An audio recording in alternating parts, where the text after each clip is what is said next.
السلام عليكم ورحمة الله وبركاته. الحمد لله رب العالمين، والصلاة والسلام أتمان أكملان على خاتم النبيين وإمام المرسلين وعلى آله وصحابته طيبين الطاهرين ومن سلك سبيلهم وترسم خطاهم ونهج مناهجهم إلى يوم الدين. أما بعد. ابن عبد البر. قال الذهبي في سير أعلام النبلاء: العالم العلامة حافظ المغرب شيخ الإسلام أبو عمر يوسف ابن عبد الله ابن محمد ابن عبد البر الأندلسي القرطبي المالكي صاحب التصانيف الفائقة. إخوة في الله، أيها المستمعون الكرام، watukufu wa Kiislamu na wote mnaotusikiliza katika kipindi chetu hichi chenye kuzungumzia historia ya maulama mbalimbali katika maulama ahlusunna wal jamaa, maulama wa hadithi, maulama wa fikhi, maulama wa tafsiri, kadhalika maulama wa tauhidi wal aqida. Na katika kipindi kilichopita nyuma tuliishi katika kuzungumzia historia ya al-Imam Ayub Sakhtiyani min sighari tabi'in rahimahullahu ta'ala rahmatan wasi'a. Na leo hii insha Allah biidhnillahi tabaraka ta'ala, safari yetu ya historia ya maulama mbalimbali itaondokea moja kwa moja kuelekea katika mji wa Al-Andalusi, katika mji wa Al-Andalusi, ili kwenda kuangalia historia ya mwanachuoni mkubwa, mwanachuoni wa zamani, mwanachuoni ahlusunna wal jamaa, Al-Hafidh ibn Abdul Barr Yusuf ibn Abdullah Al-Andalusi Al-Qurtubi Al-Maliki. خضع لعلمه علماء الزمان. وقال الحميدي: أبو عمر فقيه حافظ مكثر عالم بالقراءات وبالخلاف وبعلوم الحديث والرجال، يميل في الفقه إلى أقوال الإمام الشافعي. من كتبه الدرر في اختصار المغازي والسير، العقل والعقلاء، جامع بيان العلم وفضله، بهجة المجالس وأنس المجالس، التمهيد لما في الموطأ من المعاني والأسانيد، الاستذكار في شرح مذاهب علماء الأمصار. Na tutaangalia ismuhu wa mauliduhu wa nisbatuhu, jina lake na kuzaliwa kwake na kunasibishwa kwake, amenasibishwa kutoka katika mji gani. Kadhalika tutaangalia shuyukhu, mashekhi zake mbalimbali waliomsomesha yeye katika maulama wakubwa, mashekhi wakubwa katika wakati wake. Kadhalika tutaangalia talamidhatuhu, wanafunzi wake mbalimbali aliowasomesha na ambao baadaye wakaja wakawa ni miongoni katika maulama wakubwa. Kadhalika tutaangalia talbuhu lililmi wa sa'atu ilmi, kutafuta kwake elimu ya Kiislamu na upana na ukubwa wa elimu yake alikuwa nayo Ibn Abdul Barr Abu Umara. Kadhalika tutaangalia thanaul ulama'i alayhi, namna maulama mbalimbali walivyomsifu Ibn Abdul Barri Abu Umar Yusuf ibn Abdullah Al-Andalusi aliyetoka katika mji wa Andalusi Hispania, Al-Qurtubi aliyetoka katika mji wa Cordova, Al-Maliki ambaye ni katika madhahibi ya Maliki baada ya kutoka katika madhahibi ya Adh-Dhahiriyya. Kadhalika tutaangalia min musannafatuhu, vitabu vyake mbalimbali alivyoviandika, na pia tutaangalia aqidatuhu, aqida yake al-Imamu Ibn Abdul Barri ni ipi aqida yake, na mwisho tutaangalia wafatuhu rahimahullahu ta'ala, kufa kwake Allah amrihim. الإمام ابن عبد البر حافظ علامة، وهو أبو عمر يوسف ابن عبد الله ابن محمد ابن عبد البر، من أهل الأندلس.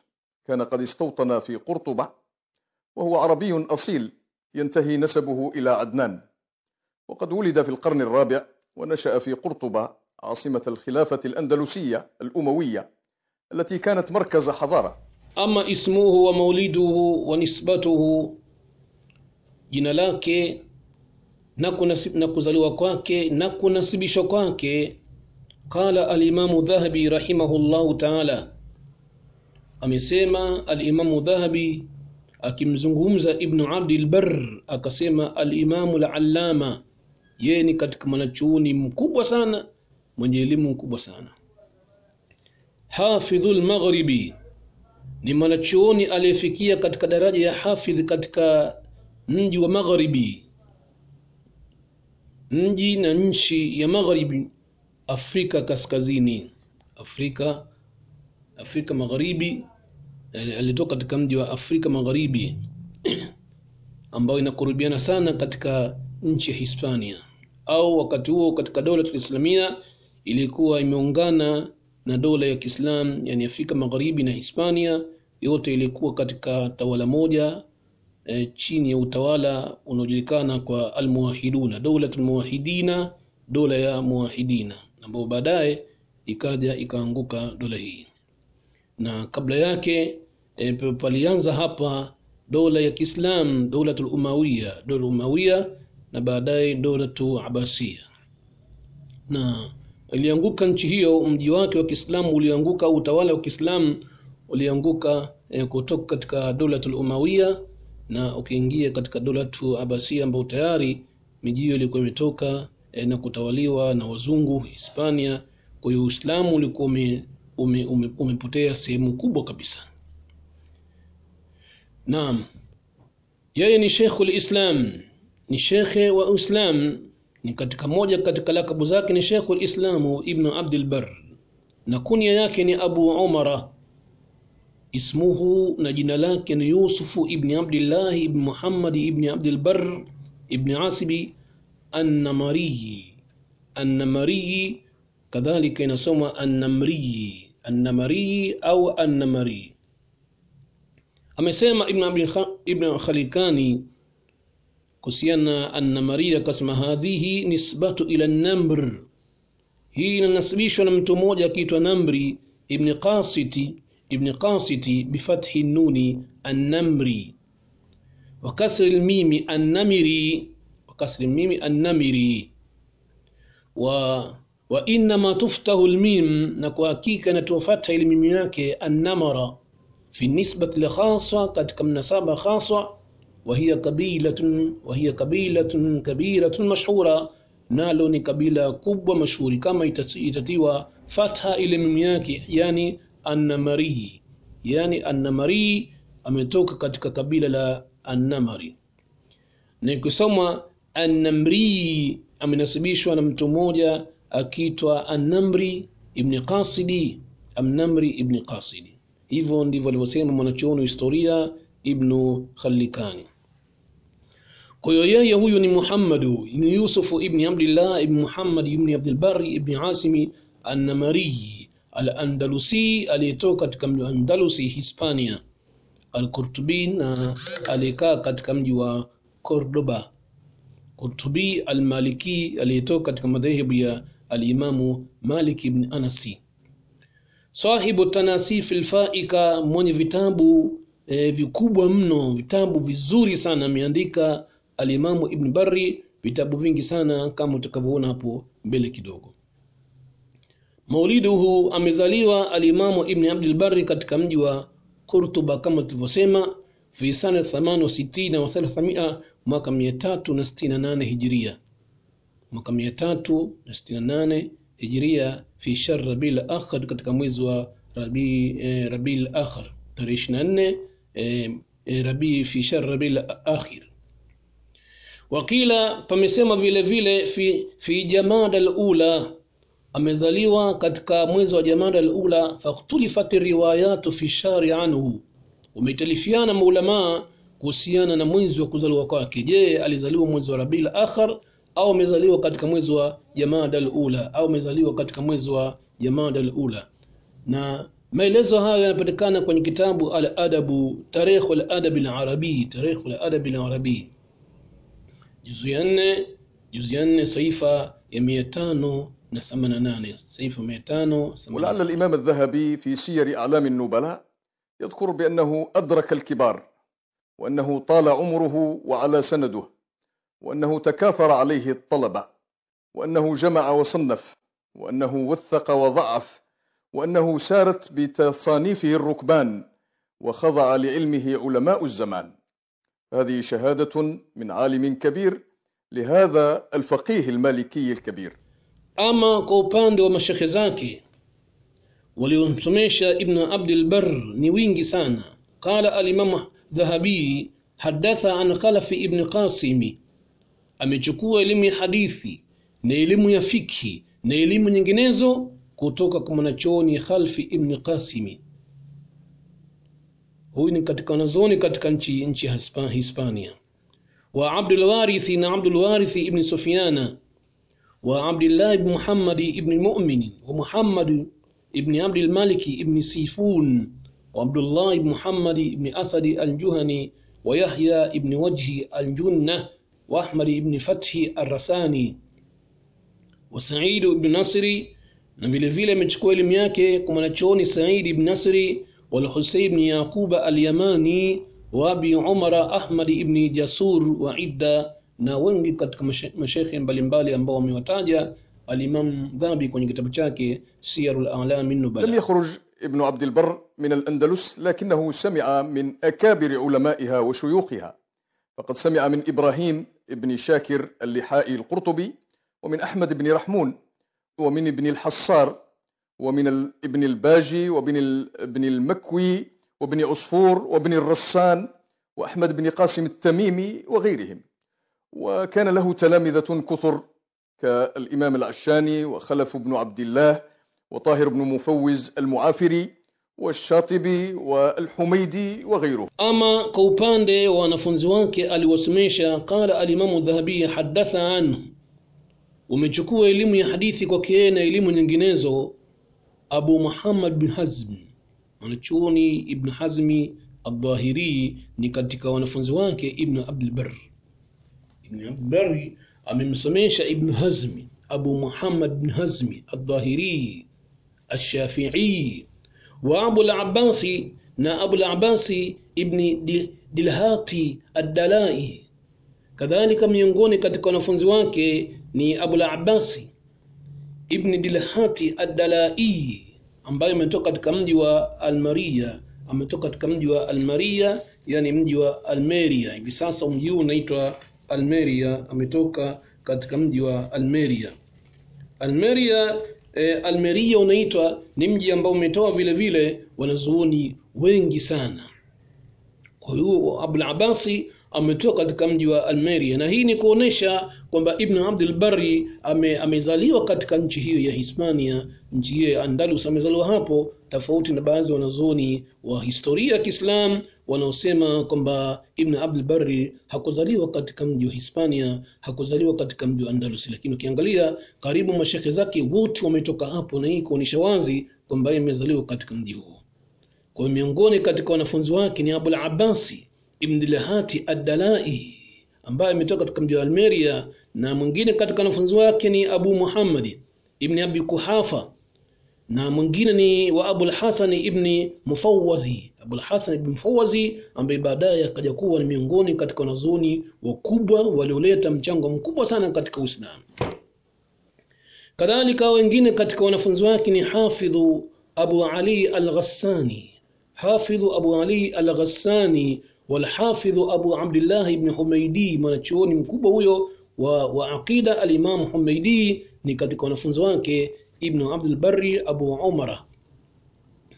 Na wengine katika wanafunzi wake wa Abu Bahri Sufyan ibn As, Abu Bahri Sufyan ibn Asi wa Muhammad bin Fatuhi al-Ansari wa Abu Daud Suleimani ibn Abil Qasim an-Najahi, ambaye pia alikuwa ni katika baadaye akawa ni katika wanazuoni wakubwa sana katika nchi ya Al-Andalusi. Al-Umawi, ambaye huyu anasibishwa na utawala wa Umawi. Sheikh al-Qurai ni moja katika mashekhi wakubwa sana, ni mmoja katika mashekhi wakubwa wa fani ya viraa katika nchi ambayo vile vile ilikuwa watu wake wakisoma sana ni nchi ya Al-Andalusi. Watu wake walikuwa kisoma sana, hasa katika utawala ule wa Umawiya. Katika utawala wa Umawiya, baada ya kufunguliwa dola hiyo, baada ya kukombolewa nchi hiyo chini ya mtawala mmoja akiitwa Tariq ibn Ziyadi, ndiye mtu ambaye alikomboa nchi hiyo. Tariq ibn Ziyadi katika mwaka 92 Hijiria. Katika mwaka 92 Hijiria au mwaka 711 miladia, nchi hiyo iliingia katika utawala wa Kiislamu, utawala wa Kiislamu katika karne ya 15, katika karne ya 15 miladia. Kwa hiyo nchi hiyo ilikuwa na maulama wengi sana. Ilikuwa na maulama wengi sana, na walikuwa watu wakijikita katika masuala ya uandishi, wakiandika vitabu mbalimbali vya fani tofauti, katika nchi ambayo watu wake walikuwa wameshamirika sana. Walikuwa na mori mkubwa sana kuweza kujua na kutambua Uislamu ni katika nchi hiyo ya Hispania, ni katika nchi ya Hispania. Kwa hiyo watu wake wakawa ni wenye kuandika vitabu mbalimbali, na hata vile vitabu ambavyo havikuwa ni vitabu vya Kiislamu, asili yake ni vitabu vya Ugiriki na nchi nyinginezo na nchi za Kinasara, vitabu ambavyo vilikuwa vikionyesha katika mambo ya taaluma mbalimbali za mambo ya kidunia, basi vilikuja vikafasiriwa kwa lugha ya Kiarabu, vilikuja kufasiriwa kwa lugha ya Kiarabu. Kwa hiyo wakawa nchi hiyo imekusanya taaluma mbalimbali, na taaluma za dini na taaluma za dunia. Walikuwa wamekusanya taaluma za dini, maulama wa dini wakubwa wametoka katika nchi hiyo, wamekaa katika nchi hiyo. Kadhalika hata mambo ya taaluma za kidunia, za mambo ya majengo na mambo mbalimbali ya teknolojia katika wakati huo. Kwa hiyo Andalus ilikuwa imejikita sana, ndio nchi ambayo ikaja kuwazindua baadhi ya Waislamu ambao walikuwa dunia wameiacha kuitengeneza dunia, basi nchi nyingine zikafuata taratibu ya kutengeneza ile dunia yao kupitia kwa mwanachuoni huyo, kupitia kwa wanazuoni wake ambao umejikita sana. Kwa hiyo miongoni katika maulama wakubwa waliofanya kazi kubwa ya uandishi ni al-Imam Abu Daudi Suleimani ibn Abil Qasim Najahi al-Umawi al-Maliki Sheikh al-Qurra. Kadhalika miongoni katika wanafunzi wake ni Abu Imrana ibn Abi Talidi ash-Shatibi, ambaye ametoka katika mji wa Shatibi. Na huu ni mji wa Shatibi, kadhalika ulikuwa umetoa maulama wengi sana. Mji wa Shatibi sasa hivi unaitwa mji wa Ashbelia. Mji wa Ashbelia umetoa wanafunzi, umetoa maulama wengi sana. Wataifatun siwao, na amesomesha wanafunzi wengi wasiokuwa wao. Na maelezo haya ya kuhusiana na wanafunzi wa Ibn Abi Barri yanaeleza kwenye kitabu Siyarul A'lam Nubala juzu ya 18 saifa 155 mpaka 156 mpaka 156. إلا إنه كان في البداية ظاهريا، وكان ميالا إلى فقه الإمام الشافعي وأقواله، ثم تحول إلى مذهب مالك فصار من أعلامه الثقات. قال الإمام ابن خلكان رحمه الله: إن ابن عبد البر فقيه الأندلس الذي سارت بذكره الركبان، وله فنون هي للشريعة رتاج، وفي مفرق الملة تاج، وكان ثقة والأنفس على تفضيله متفقة. وقال ابن بشكوال أيضا فيه: إن ابن عبد البر إنما هو إمام عصره ووحيد دهره. Ama kwa upande wa kutafuta kwake elimu ya sheria ya Kiislamu, elimu ya Kiislamu na upana wa elimu yake, talbuhu lililmi wa sa'atu ilmi, kutafuta kwake elimu na upana wa elimu yake. Qala al-Imam Dhahabi, amesema al-Imam Dhahabi: wa talaba al-ilma ba'da 90 wa 300, alianza kutafuta elimu baada ya miaka 390 Hijria. Wadraka al-kibara, na aliwadiriki wakubwa mno katika maulama mbalimbali wa fani za tafsiri za Qur'ani. Watala umruhu wa ala sanaduhu, umri wake kwa ni mrefu, na sanadi yake mambo ya mapokezi kwa sanadul ali. Sanadi yake katika upande wa mapokezi elimu mbalimbali, elimu ya hadithi, elimu ya fiqh, ilikuwa sanadul ali. وهو سند الذي قل فيه عدد الرواة بين المحدث وبين النبي صلى الله عليه وسلم. ni kwamba sanadi yake ilikuwa ni sanadi hali ambayo imekusanya watu wachache sana hadithi zake mpaka kufikia kwa mtume sallallahu alaihi wasallam. Wa takathara alaihi talaba. Ibn Abdul Barri alikuwa na wanafunzi wengi sana, wa jamaa wa sannafa wa wathaq wa dha'afa wasara bisanafihi rukban, na alikusanya elimu mbalimbali na akaandika vitabu mbalimbali na akawafikisha akawaadilisha baadhi ya watu akawaadilisha kwamba hao ni katika watu ambao wananikuchukuliwa hadithi zao ni watu waadilifu kwa kupitia katika misingi ya elimu ya mustalah hadithi ulumul hadithi wadhaafa, na vile vile akawadhaafisha akawajarhi baadhi ya watu ambao ni madhaifu. Wasar bisani fihi rukban, utunzi wake ule ukawa unaenea katika maeneo mbalimbali, watu wanasafiri kutoka katika miji mbalimbali wakipanda ngamia kuja katika nchi ya Hispania kuchukua elimu kwa Ibn Abd al-Barr. Wa khadha li ilmi ulama zaman, ulama wa zama zake walinyenyekea kutokana na elimu yake Ibn Abd al-Barr, kwa elimu kubwa sana. Kwa ulama katika zama zake walinyenyekea na walikunja magoti yao wakawa ni wenye kuchukua elimu kwa Ibn Abd al-Barr, kuchukua elimu kwa Ibn Abd al-Barr. قال الإمام ابن سكر رحمه الله قال سمعت الباجي يقول لم يكن في الأندلس مثل أبي عمر ابن عبد البر وهو أحفظ الأندلس قاطبة، ومثل ذلك قاله الإمام الذهبي رحمه الله. وولي ابن عبد البر قضاء الأشبونة وشنترين في عهد المظفر ابن الأفطس، كان موسوعيا رحمه الله في تآليفه. أما ثناء العلماء عليه نمنا علماء والممسيف الإمام ابن عبد البر قال هميدي، أمسيما الإمام هميدي أبو عمر فقيه حافظ مكثر عالم بالقراءات وبالخلاف.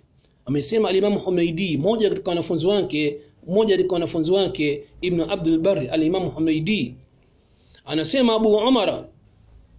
Abu Umar ni fakih, ni hafidh, alihifadhi wingi wa hadithi za Mtume sallallahu alaihi wasallam, mukthir, ni mwenye elimu nyingi sana, alim bil qiraati, ni mjuzi mwanachuoni wa fani ya kiraa wa bil khilafi, na kuweza kujua khilafu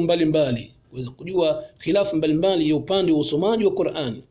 Wa bi ulumi al hadithi wa rijal, na alikuwa ni mwanachuoni wa elimu ya hadithi na watu hadithi. Karimu samai yamilu fil fikhi yamilu kadimu samaa, alikuwa ni mkongwe sana katika upande wa kuchukua hadithi. Yamilu fil fikhi ila aqwali Shafi'i, akimili katika upande wa fiki katika aqwali za al-Imam Shafi.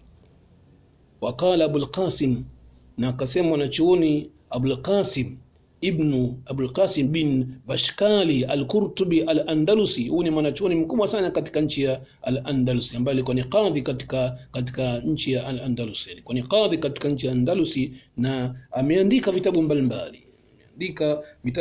Vitabu vizuri tu. Ameandika vitabu mbalimbali, vitabu vizuri tu vyenye mafunzo mazuri sana katika Uislamu. Huyu mwanachuoni Abul Qasim ibn Bashkul al-Qurtubi al-Andalusi, ambaye amekufa katika mwaka 578, ameandika vitabu mbalimbali. Miongoni katika vitabu ambavyo ameandika ni As-Sillatu baina tasawufi wa tashayyu'i, mafungamano kati ya masufi na mashia, Hii ilikuwa ni risala ambayo ameipata katika jamia, risala ya jamia ya kumaliza chuo kikuu. Risala jamia ilikuwa ni kitabu chake Silatu baina tasawufi wa tashayyu'i. Kadhalika katika vitabu vyake vingine alivyoviandika ni Akhbaru Ibn Wahbi, kitabu Akhbari Ibn Wahbi. Kwa hiyo amemsifu sana Ibn Abbar, akasema Ibn Abd al-Barr imamu asrihi wahidu dahrihi. Ibn Abd al-Barr imamu asrihi wahidu dahrihi. Ibn Abd al-Barr ni imam katika zama zake, ni mmoja katika maimamu wakubwa katika zama zake, na ni mmoja katika zama zake. Kwa Tanzania hakuna wanazuoni wengine isipokuwa yeye katika zama zake. Ilikuwa elimu yake ni kubwa, wanazuoni wote walikuwa kipiga magoti na kunyenyekea katika elimu yake. Tanzania alikuwa yuko peke yake katika masuala ya elimu, wahidu dahri, peke yake katika zama zake. Wakala Abu Ali ibn Sukrata al-Andalusi, na kasema Abu Ali ibn Sukrata al-Andalusi anasema samitu Abul Walid al-Baji, mimi nimemsikia mwanachuoni wa fani ya mustalah hadithi والجرح والتعديل الإمام أبو الوليد الباجي يقول كسما لم يكن بالأندلسي هيكون katika nchi Andalusi مثل أبي عمر ابن عبد البر في الحديث katika hadithi وهو أحفظ أهل المغرب na huyo amehifadhi zaidi katika watu wa nchi ya magharibi kuhifadhi zaidi elimu ya hadithi. وقال عبد الله na akasema Abdullah ibn Abd al-Fath kana Abu Umar a'lam man bil Andalusi fi sunan wal athar wa ikhtilaf al ulama al amsar. Alikuwa Abu Umar a'lam man bil Andalusi, ni mjuzi zaidi katika wale ambao wako katika nchi ya Andalusi fi sunan, katika kuzifahamu hadithi za Mtume sallallahu alaihi wasallam, wala athar na mapokezi mbalimbali yaliyopokelewa kutoka masahaba na wengineo, wa ikhtilafu ulama ila amsar, na kuweza kujua ikhtilafu ulama ila amsar. Maelezo haya yamekuja kwenye kitabu Siyarul A'lam Nubala juzia 18 saifa 160. وقال الإمام الذهبي نقسم الإمام الذهبي كان إماما ديانا ثقة متقنا علامة متبحرة صاحب السنة والاتباع وكان أول أثريا ظاهريا فيما قيل، ثم تحول مالكيا ما ميل إلى الفقه الشافعي في مسائل ولا ينكر له ذلك، فإنه ممن بلغ رتبة الأئمة المجتهدين.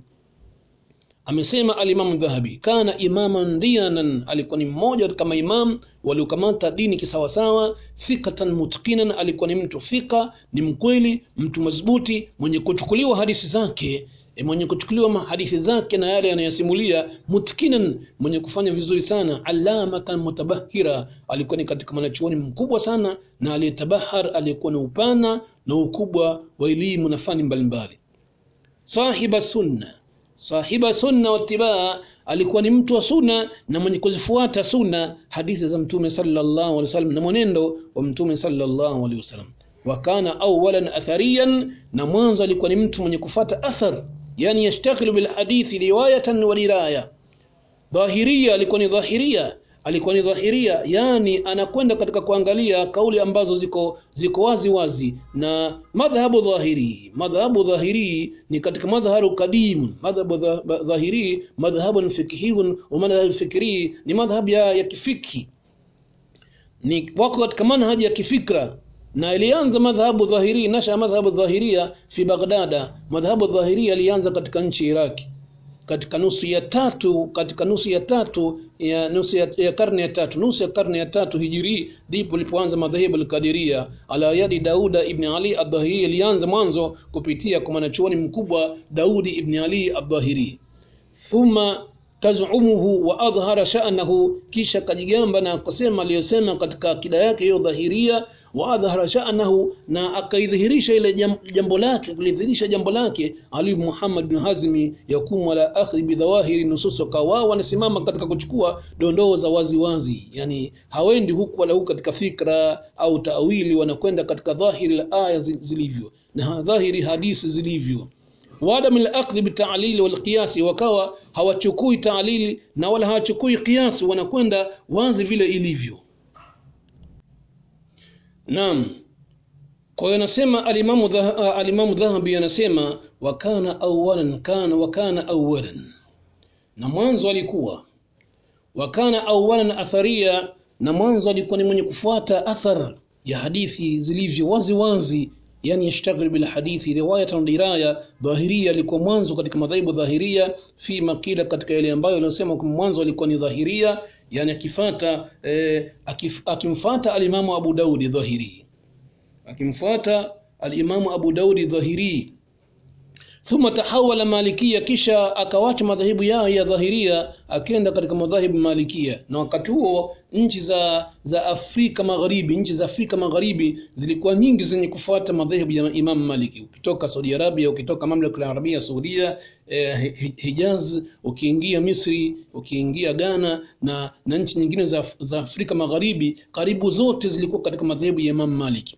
Kwa hiyo alikuwa amepata nafasi kubwa madhehebu ya Imam Maliki. Kwa hiyo madhehebu ambayo ni dhahiria, ambayo yameanzishwa na Abu Daud Dhahiri, yalikuwa hana nguvu sana. Sehemu yake kubwa ilikuwa katika nchi ya Andalusi. Kwa hiyo katika nchi za Afrika ilikuwa madhehebu hayo hayakuingia, isipokuwa sehemu ndogo tu sehemu ndogo tu. Kwa hiyo kutoka katika madhahibu dhahiria na akaingia katika kufata madhahibu Malikia, Imam Malik ibn Anas ibn Malik al-Asbahi al-Himyari, maamaili ila al-fiqh Shafi'i, pamoja na kumili zaidi katika fiqh ya kishafi fi masaili, katika masala mbalimbali alikuwa akiangalia fiqh Shafi'i katika masala mbalimbali ya dini ya Kiislamu.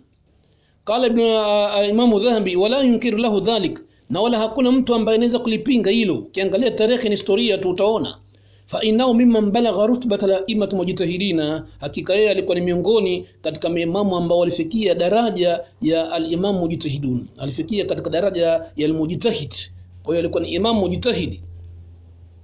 Qala wa man nadhara fi musannafatihi bana lahu manzilatahu min sa'ati al-ilm, na yoyote atakayeangalia vitabu vya Ibn Abdul Barr itambainikia tu daraja yake Ibn Abdul Barr kwamba alikuwa ni mwanachuoni mkubwa. Yoyote ambaye ataangalia vitabu vya Ibn Abdul Barr bana lahu manzilatahu min sa'ati al-ilm, itambainikia tu ule upana wake na ukubwa wake wa elimu yake kwa Ibn Abdul Barr kwamba alikuwa ni mwanachuoni mkubwa.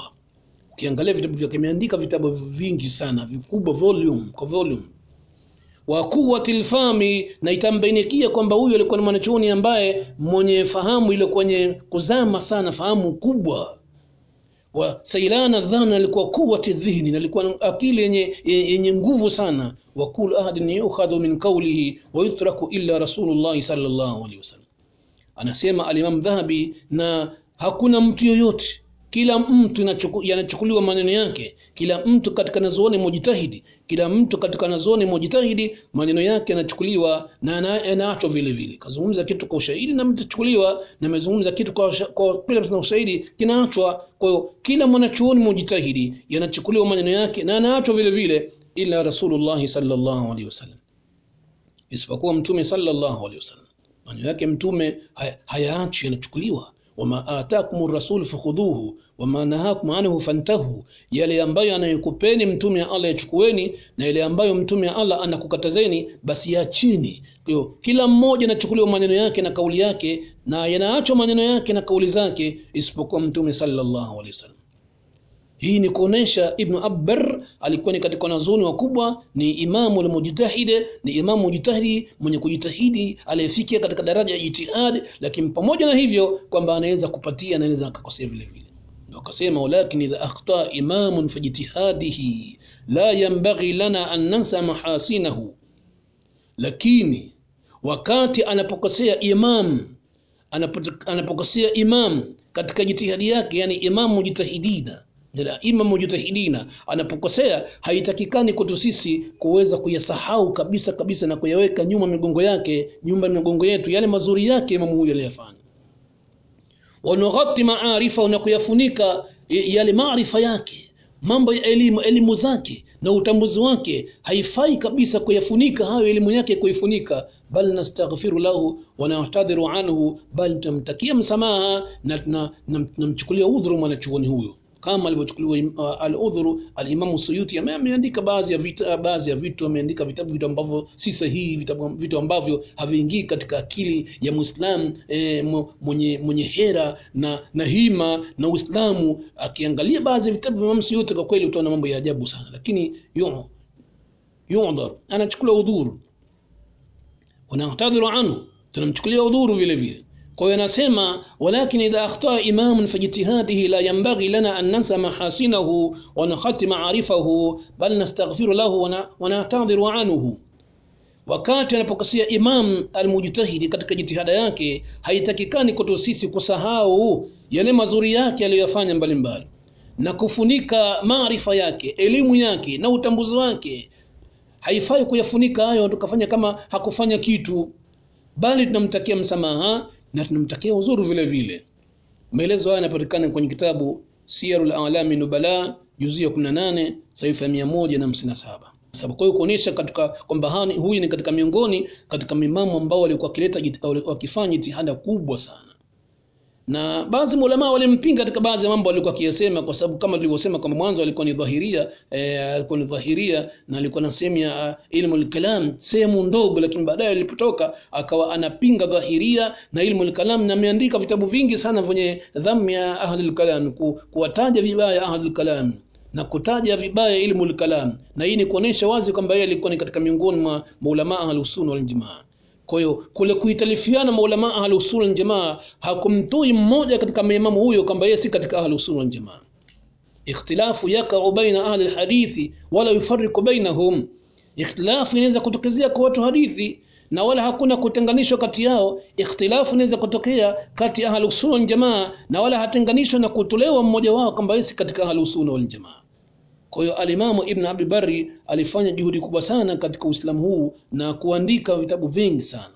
له كتاب بعنوان أخبار أئمة الأمصار، وله أخبار المنذر ابن سعيد البلوطي، وله أخبار القضاة، وله كتاب الاستذكار الجامع لمذاهب فقهاء الأمصار وعلماء الأقطار فيما تضمنه الموطأ من معاني الرأي والآثار، وشرح ذلك بالإيجاز والاختصار في هذا العنوان الطويل.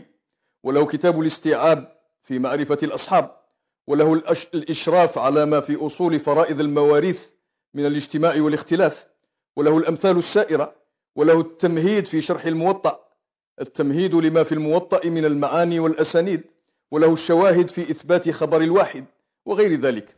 أما مصنفاته vitabu vyake alivyoandika Ibn Abi Barri, قال الإمام الذهبي مسمى الإمام الذهبي وكان موفقا في التأليف معانا عليه. Alikuwa ni mwenye kuwafikishwa katika uandishi, alikuwa ni mwenye kuwafikishwa katika uandishi. Allah alimpa taufiki ya kuweza kuutumia umri wake kwa kuandika sana. Muana alaina, mwenye kusaidiwa juu yake. Wanafa Allah bitawalifihi, na Allah akawanufaisha watu kwa yale ambayo aliandika Ibn Abdul Barri. Wakana ma takaddumi fil ilm la athar, na alikuwa pamoja na kuwa mbele sana katika elimu la athar, elimu ya kufahamu hadithi, mapokezi yaliyo sahihi. Wabasarahu bil fiqh, Allah limpa uoni wa ndani sana kuweza kuiona kuijua fiqh. Allah limpa uoni wa ndani sana kuweza kuijua fiqh wa maana alhadithi na maana za hadithi. Lahu bastatun kabirat fi ilmi an-nasab wal khabari, na alikuwa ni mwenye ukunjufu mkubwa sana katika elimu ya nasab. Alikuwa ni mtu mwenye kujua sana elimu ya nasab na habari mbalimbali za watu mbalimbali, historia za watu mbalimbali, maisha yao, wameishi wapi, wamekufa wapi, historia za ulama, historia za miji. Kwa hiyo alikuwa ni mwanachuoni ambaye ametabahari katika elimu nasab wal khabari, kama alivyokuja hayo kwenye kitabu Siyarul A'lam Nubala juzia 18 saifa 158, saifa 158. Wa Ibn Abdul Barri muallifun khadhbun, Ibn Abdul Barri ni mtunzi ambaye aliyepambika sana, mwenye sifa ya mapambo katika uandishi wake, yani uandishi wake ni mzuri sana. Wa Ibn Abdul Barri muallifun khadhbun, alikuwa ni mtunzi ambaye ni mzuri sana, mwenye kufanya vizuri sana. Lahu min al-kutubi, ana vitabu vingi ameviandika Ibn Abdul Barri, na hapa tutataja baadhi ya vitabu alivyoviandika Ibn Abdul Barri. Miongoni mwa vitabu ambavyo ameandika Ibn Abdul Barri ni